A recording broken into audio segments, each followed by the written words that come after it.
ದೇಶದ ಜನರ ಹಕ್ಕುಗಳನ್ನು ರಕ್ಷಣೆ ಮಾಡಲು ಕೇಂದ್ರ ಸರ್ಕಾರ ವಕ್ಫ್ ತಿದ್ದುಪಡಿ ಕಾಯ್ದೆ ಜಾರಿ ಮಾಡಿದೆ ಎಂದು ಕೇಂದ್ರ ಅಲ್ಪಸಂಖ್ಯಾತ ವ್ಯವಹಾರಗಳ ಸಚಿವ ಕಿರಣ್ ರಿಜಿಜು ಅವರು ಕೇರಳದ ಎರ್ನಾಕುಲಂನಲ್ಲಿಂದು ಹೇಳಿದ್ದಾರೆ.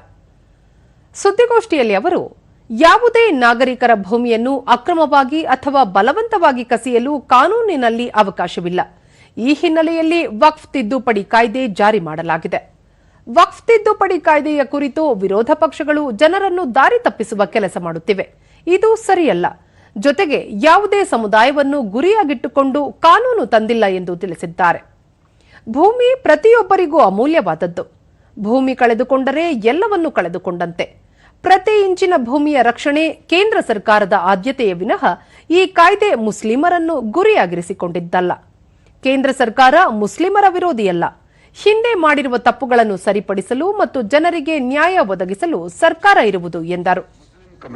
No, we are here to correct the mistakes done in the past and to provide justice to the needy people.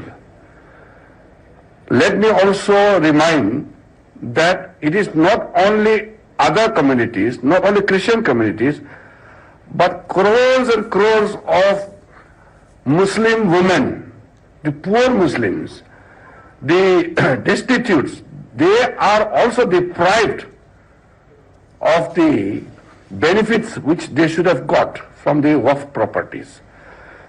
I had mentioned this in the parliament also. India has the largest Waqf properties in the world. ಬಳಿಕ ಕೇರಳದ ಮುನಬಂನಲ್ಲಿ ಸಾರ್ವಜನಿಕ ಸಭೆಯನ್ನು ಉದ್ದೇಶಿಸಿ ಸಚಿವ ಕಿರಣ್ ರಿಜಿಜು ಮಾತನಾಡಿದರು. ಈ ವೇಳೆ ಅವರು ಕೇರಳದಲ್ಲಿರುವ ಕ್ರೈಸ್ತರು ಮತ್ತು ಹಿಂದೂಗಳ ಸುಮಾರು 400 ಎಕರೆ ಜಮೀನು ವಕ್ಫ್ ಮಂಡಳಿ ಪಡೆದುಕೊಂಡಿರುವುದಾಗಿ ದೂರು ಬಂದಿವೆ. ಇವುಗಳಲ್ಲಿ ಹೆಚ್ಚಿನವರು ಮೀನುಗಾರರು.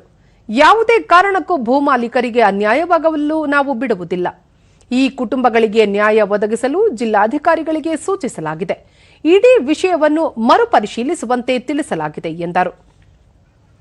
You are living in our heart and we will not take rest until you get back your land.